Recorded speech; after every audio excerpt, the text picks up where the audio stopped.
consideramos que, y así fue interpretado, en base, y que dio base precisamente a este acuerdo, de esta manera interpretado, de que todos los elementos que se habían agregado y que se iban a traducir posteriormente en la etapa de juicio, tanto comprensivos de diversos testimonios que habían de personas que concurrieron como clientes, de familiares de las personas que concurrieron como clientes, de operarios que trabajaron en la planta baja y en la planta alta, de personal policial que estaba de guardia en el momento en que colapsó la cooperativa, de personal que integró, el personal policial que realiza, de bomberos que realiza el primer informe técnico sobre la obra, así como, independientemente de las convenciones probatorias que se arribaron oportunamente, también lo aportado por los peritos de la Universidad Nacional de Comahue, que iban a través de la pericia que se incorporó por convención, permitía traducir perfectamente lo que yo digo, los grados de responsabilidad autónoma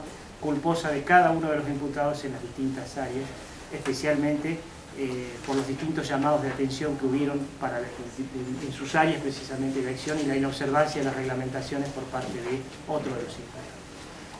Esos elementos, señoría, entiendo que tenían un caudal de certeza que permitían o que permitieron llegar a este acuerdo, en el cual, oportunamente iniciado a través de una presentación de las 3 defensas técnicas ante el Ministerio Público Fiscal, origina el encaminar esta actuación a través de las consultas con las partes querellantes en pleno, que brindan su consentimiento expreso al mismo, y que en vista de tal, la Fiscalía acompaña dicho consentimiento con la postura que asume en esta audiencia. Concretamente voy a pasar a detallar, señoría, cuál sería el contenido del acuerdo pleno que se solicita específicamente y el grado de responsabilidad que se achaca respecto a él, conforme al mismo.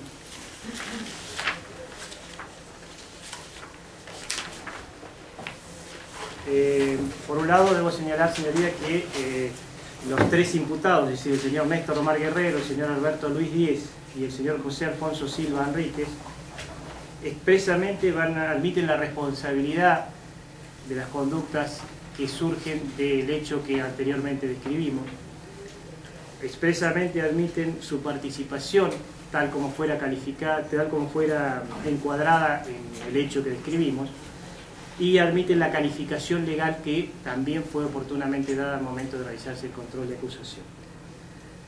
Dejando primariamente establecido eso, en base a esos elementos, esa asunción de responsabilidad, participación y la admisión de la calificación legal, expresamente se solicita que su señoría dicte sentencia, homologando el acuerdo pleno al que hemos arribado, estableciendo respecto al señor Alberto Luis Díez una pena de 3 años de cumplimiento efectivo, respecto al señor Néstor Omar Guerrero una pena de 3 años de cumplimiento en suspenso, y respecto al señor José Alfonso Silva Enríquez una pena de 1 año de cumplimiento suspenso.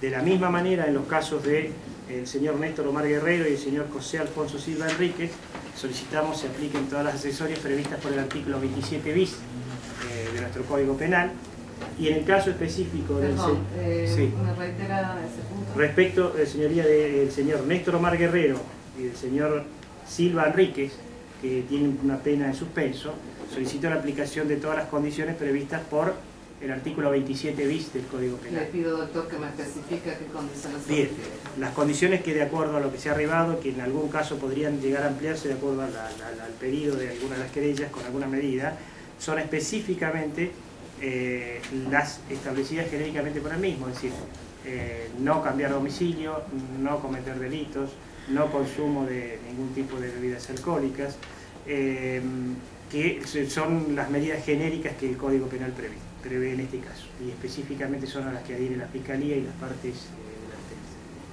de la defensa.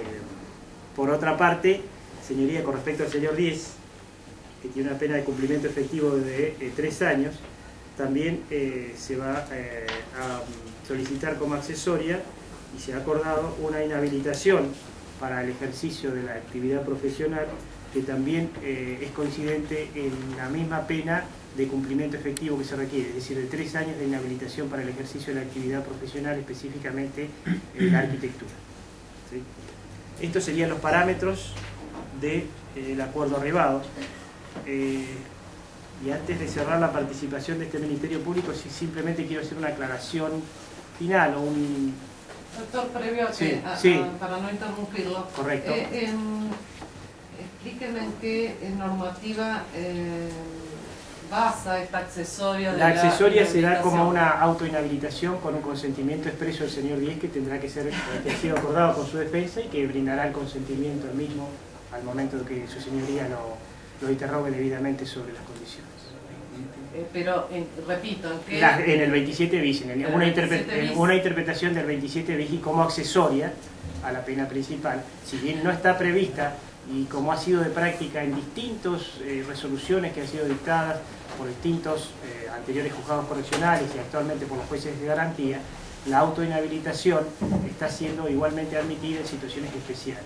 Y en este caso ha sido introducida, si bien no está prevista específicamente en la normativa de fondo en cuanto al estrago culposo como sanción la inhabilitación, sí se ha introducido como una forma accesoria del acuerdo al que hemos arribado. Pero está bien, pero entiendo que la pena a la que habrían acordado todas las partes es de cumplimiento, de efectivo cumplimiento. Me están pidiendo autoinhabilitación, pero al mismo tiempo.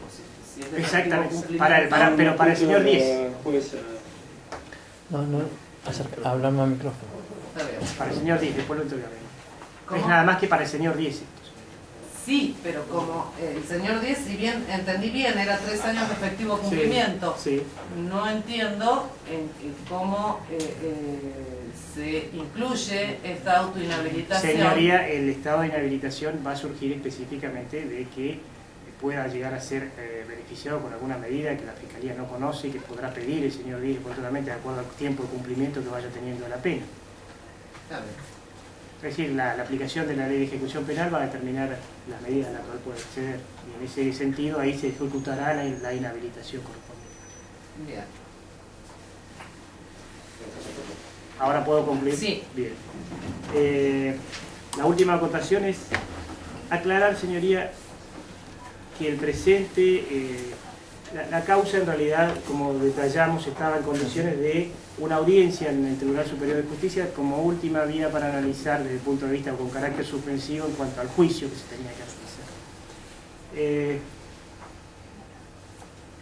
El presente acuerdo, por un lado para mí ha representado creo que un grado de madurez muy importante de los letrados que representan a los diputados, pero fundamentalmente también un grado de madurez muy importante de los letrados que representaban a las partes querellantes primariamente, quienes con una postura madura, seria y consciente de la situación que importaba el desarrollo de un juicio oral, han admitido esta posibilidad como una alternativa a cerrar la misma. Pero fundamentalmente también ha habido una postura de renunciamiento y una postura de asunción y de quienes han sufrido un daño terrible en esta causa, que son los familiares, los constituidos como querellantes en la presente causa. Ellos mismos saben y no están totalmente satisfechos con esta vía de solución, pero la entienden la más legítima y la más adecuada atento a las distintas alternativas que habían y los riesgos que habían de un posicionamiento del desarrollo del juicio, que para la Fiscalía hubiera sido el desarrollo y la conclusión de un trabajo muy arduo que se ha desarrollado y que se ha venido desarrollando y que se ha acompañado por las partes querellantes, que hubiera sido el desarrollo del juicio. Pero también acompañamos esta solución, porque entendemos que es la solución más racional y que no es una solución desacertada y que en cierta medida va a permitir a las partes y a los familiares de los querellantes que están aquí presentes, a los querellantes concretamente, empezar una nueva etapa en el desarrollo de su vida después de un acontecimiento tan grave como el que ocurrió. En base a esto, la Fiscalía, con estos elementos, es que ha entendido correcto acompañar la posibilidad de este acuerdo y previo escucharlos a todos los querellantes en diversas reuniones que hemos tenido para poder acceder y a viabilizar este acuerdo. Dejando aclarado esto, entiendo, señorías, formalmente solicito, conforme a lo expresado primariamente en cuanto a las condiciones de admisibilidad del presente acuerdo pleno a través del juicio abreviado, están dadas, se ha explicitado correctamente las condiciones en las cuales el mismo se solicita, se dicte sentencia por parte de su ingeniería, y por lo tanto solicitamos expresamente que dicte sentencia conforme a lo desarrollado y a lo solicitado expresamente. Nada más. Bien. Doctor Lucero, le doy la palabra en su calidad de... ¿Usted es apoderado? Querellante. Querellante. Muchas gracias, su señoría. Como bien finalizaba el representante del Ministerio Público Fiscal, esta causa no ha sido nada fácil.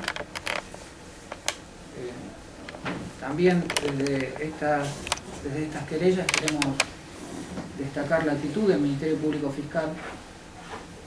Nosotros ahora tenemos que resolver en función a cuestiones jurídicas, pero inevitablemente este proceso está atravesado por el dolor de la gente que todavía sigue sufriendo las consecuencias de la tragedia. El 25 de octubre del año 2012 empezó este peregrinar en un proceso penal que hoy tiene un cierre, no una clausura final. Tal vez en los corazones de quienes sufren nunca haya un final.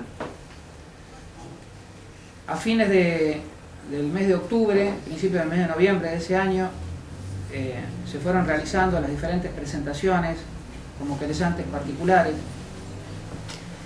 Transitamos la instancia de la audiencia de formulación de cargos y otras tantas audiencias más hasta llegar al día de hoy. Como bien lo adelantaba el señor fiscal, los imputados habían originariamente sido acusados por un delito mucho más grave, el estrago doloso, pero luego de las evidencias producidas llegaríamos a reformular esta calificación jurídica. Si bien fueron múltiples las evidencias y la información producida a lo largo del proceso, creo que finalmente, a partir del informe técnico de la División Siniestros de la Dirección Bomberos de la Policía de Provincia de Neuquén, y concluyendo con el informe final pericial de los profesionales de la Universidad Nacional de Comahue, creo que lo que desequilibró el destino de esta causa no fueron las evidencias subjetivas, testimoniales, sino las pruebas científicas. No fue fácil, decía, para los familiares este cambio de carátula. Fue un proceso muy difícil, pero aquí vinimos en busca de justicia y no de venganza. Los hechos de la acusación ya fueron descritos por el doctor Jara. Solo agregar puntualmente, casualmente, en relación al núcleo fundamental que aportó la pericia final, que se llega a la conclusión de que esta tragedia se produjo a partir del colapso de las columnas cuarta y quinta, correspondiente a una falla por compresión. Esta falla se produce al superar la carga actuante los valores de resistencia disponible, muy inferiores a los del proyecto de la estructura de la planta baja, muy inferiores aún sin considerar la sobrecarga de los departamentos que se estaban construyendo arriba, mitad de los cuales se precipitaron finalmente. De haberse realizado probetas, la tragedia podría haberse evitado, de haberse reaccionado a los síntomas que la estructura objetivaba, informadas por clientes, empleados de la COPE, obreros de la construcción superior. Se hubieran suspendido las obras seguramente, se hubiera clausurado la actividad del local comercial y así nunca hubiéramos llegado a sufrir una de las peores tragedias que registra la provincia del Neuquén. Puntualmente respecto del planteo de las defensas y de los imputados, que no es el primer acuerdo que hubo, antes hubieron aproximaciones informales, esto hay que reconocerlo, no es que se llegó espontáneamente a este acuerdo ahora formalmente presentado, antes hubieron otras instancias de acercamiento entre las partes, Y fue todo un proceso difícil, pero había algo que no se podía discutir por parte de las víctimas, y era que este caso no se podía llegar a discutir si se hablaba de alguna absolución. Por parte de los 3 imputados, este caso no podía quedar impune. Y así es como se arriba a esta última propuesta, que es la que finalmente se formalizó. El grupo de querellantes, a quienes patrocino, entienden jurídicamente, en atención a lo previsto por el artículo 217, respecto de este planteo, en primer lugar, tiene que ser considerado porque los imputados, en primer lugar, admiten el hecho de la imputación. En segundo lugar, obviamente, admiten acceder a este proceso abreviado. En tercer lugar, porque la Fiscalía y nosotros los querellantes también lo acompañamos. En cuarto lugar, porque las penas no superan los 6 años de prisión de la libertad. Y en quinto lugar, y extensivo, a todos los imputados, incluido quien ahora no está presente físicamente, pero a todos se les ha garantizado y se les está garantizando todo el ejercicio de las garantías procesales.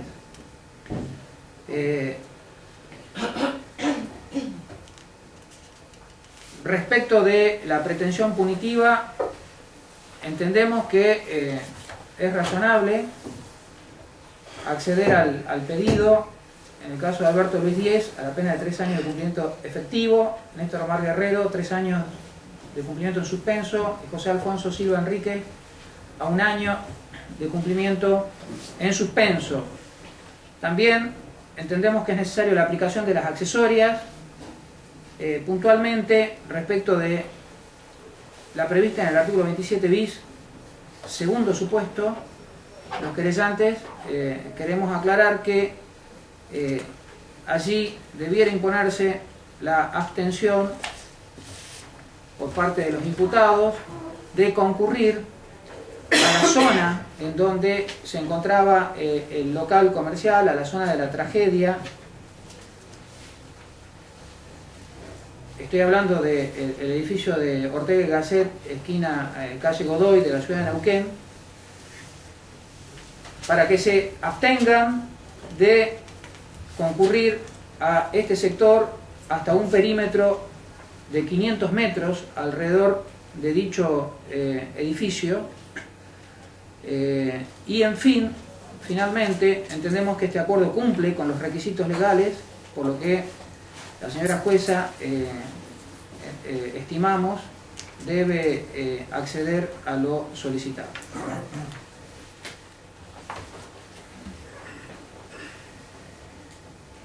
Esta medida que solicita el doctor Lucero es por el término de la jueza. ¿La medida es por el término de la condena? Por supuesto, esta medida que nosotros requerimos, toda vez que es un sector muy sensible de la ciudad, algunos, en el caso particular, residen en ese sector, entendemos que debe ser aplicada por el término de la condena.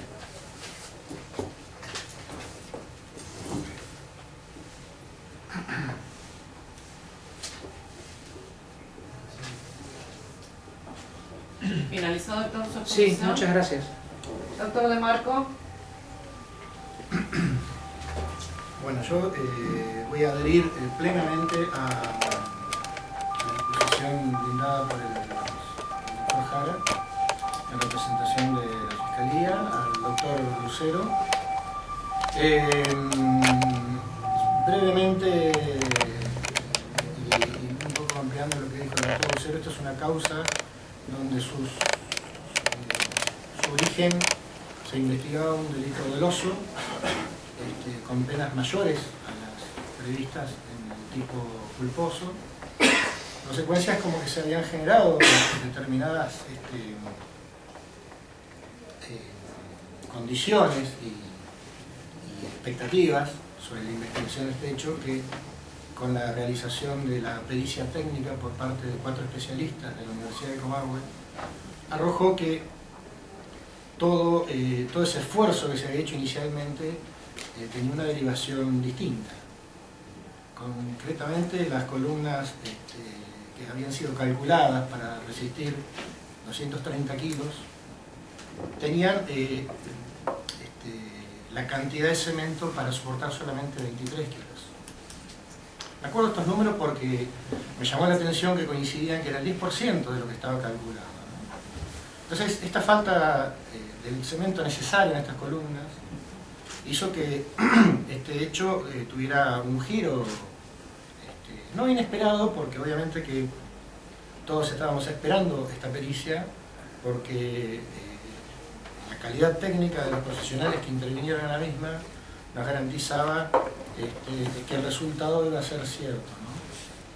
En consecuencia, tomar la decisión del cambio de carátula fue uno de los primeros escollos, una de las primeras pruebas difíciles que tanto la querella como la fiscalía tuvimos que sortear.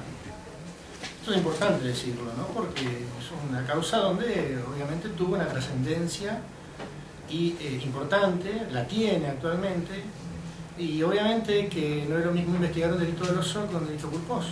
Las penas son sensiblemente inferiores. Pero las consecuencias fueron terribles. Entonces, este hecho, por decirlo de alguna manera, que está previsto en un delito más simple, por su calidad de culposo, con la pérdida de 7 vidas y la cantidad de damnificados, de lesionados que hubo, era un poco difícil de asimilar. En consecuencia, este fue un primer escollo. El segundo gran escollo fue conversar con la Fiscalía y con las partes querellantes sobre la posibilidad de este acuerdo. Obviamente que tanto mis clientes como el resto expusieron sus disconformidades, porque era evidente que no era lo que ellos querían, pero que evidentemente era lo que en este marco y este nuevo código de procedimiento permite esta solución, y siempre estuvo presente la posibilidad de cerrar una etapa, aunque esto no cumpliera con todas las expectativas iniciales, pero era importante cerrar una etapa. Las negociaciones fueron varias, esta propuesta no fue la inicial, obviamente la parte querellante, a varias de las propuestas iniciales se dijeron que no, hasta que surgió esta posibilidad y bueno, obviamente se han prestado las conformidades en el expediente. Pero quiero remarcar esto, que no fue una decisión sencilla, no fue una decisión fácil. Todos acá entenderán que este es un juicio donde tiene una carga emotiva muy fuerte.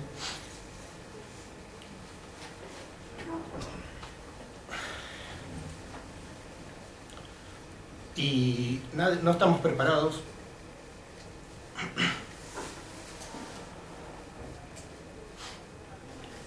para que ocurran estos hechos. No estamos preparados para despedir a nuestros hijos. Nada más. Doctor Cañaro. Sí, señoría. Bueno, adherir a lo manifestado por el agente fiscal y los colegas querellantes que me precedieron en el uso de la palabra. Solamente agregar un poquito en el contexto que se da esta solicitud de juicio abreviado y del acuerdo que solicitamos la derogación de su señoría. En la sala penal del Tribunal Superior se suspendió un recurso que había planteado la defensa de suspensión de juicio abreviado. Desde allí, el tema de la propuesta de los defensores de los imputados, resaltar que obviamente al principio de esta causa la carátula estaba, como decían los colegas, caratulada como estrago doloso, las expectativas eran otras, pero hubo una prueba que fue determinante, técnicamente imposible de contrarrestar, no solamente por la calidad técnica de la misma, sino también por dónde provenía. Provenía de la Universidad Nacional del Comahue, de los técnicos de la Universidad Nacional del Comahue, que merece un respeto y una consideración de toda la sociedad neuquina, no solamente de los que estamos acá presentes. A partir de allí se cambia la calificación legal. El estado culposo tiene una pena máxima de 5 años. Esto quiero decirlo con total conciencia y plenitud porque uno vivió toda la vida en Neuquén, se desarrolló, y les habla la cliente de en la cooperativa obrera de Canal 5. O sea que vivimos todo esto con la expectativa en algún momento, con la preocupación constante, pero reitero, ese hecho fue puntual, esa prueba fue determinante, se cambia la calificación legal. Comenzamos a trabajar en pos de esto y obviamente nosotros como querellantes de la condena, o sea, nosotros buscábamos una condena que es lo que armoniosamente se cumple en esta instancia, en este pedido que hacemos, que formulamos. Esto está plenamente, digamos, y conscientemente conversado con los querellantes, con las partes, con nuestros representados, y ante, digamos, la posibilidad de un juicio y la absolución de alguno de los imputados y una condena concreta en un juicio abreviado, ratificando obviamente la solicitud efectuada a su señoría de 3 años de ejecución para el caso de Guerrero, para el caso de 10, 3 en suspenso para Guerrero y 1 para Enrique Silva Enrique. Nosotros creemos que bueno, se da ante un resultado incierto futuro esta cuestión del juicio abreviado y de la homologación de este acuerdo que solicitamos a su señoría sea homologado. Nada más. Bien. Le voy a dar primero la palabra a los abogados defensores, luego interrogaré a los imputados. Así que, doctor Telediarte. Sí, básicamente el acuerdo reseñado por las partes acusadoras fue el que han arribado con esta defensa. Respecto del señor Silva Enrique. La única objeción por parte de esta defensa es respecto de la medida accesoria planteada por el doctor Lucero, relacionada con que se le imponga a mi defendido que se abstenga de acercarse 500 metros a la redonda del lugar del hecho. Esta medida, además de no estar fundamentada, es una medida irrazonable, porque en los hechos significa que hay una franja de 1000 metros de la ciudad en la que no podría circular o aproximarse mi defendido. Si se le impusiese el deber de abstenerse de concurrir al lugar de la tragedia, sería una cuestión razonable, sería una medida razonable. Pero la extensión que pretende dar la parte querellante representada por el doctor Lucero a este deber de abstenerse de acercarse 500 metros a la redonda, entiendo que es irrazonable y por lo tanto solicito a su señoría que no le haga caso. Doctor 6 dedos. Sí. En primer lugar, ya había hecho la aclaración, pero el señor 10, que me he defendido, se encuentra fuera de la ciudad porque está haciendo tratamiento y están las constancias agregadas al legajo, se lo ha acercado al doctor Jara respecto de una enfermedad que está padeciendo, por eso no está presente y por eso está vía Skype.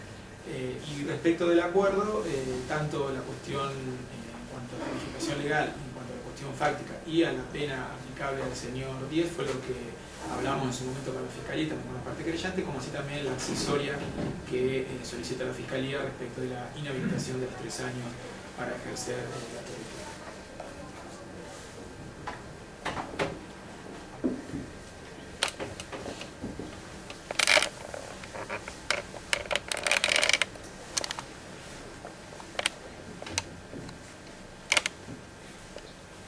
Doctor Segovia. respecto al acuerdo de negociaciones que formulaba, voy a adherir a la cuestión planteada por el doctor Perote Gerarte en cuanto a la medida cautelar o el requisito de este 27 bis como regla de conducta que solicita el doctor Lucero, porque más allá de lo que ha puntualizado el doctor Gerarte, que tal pedido no está fundamentado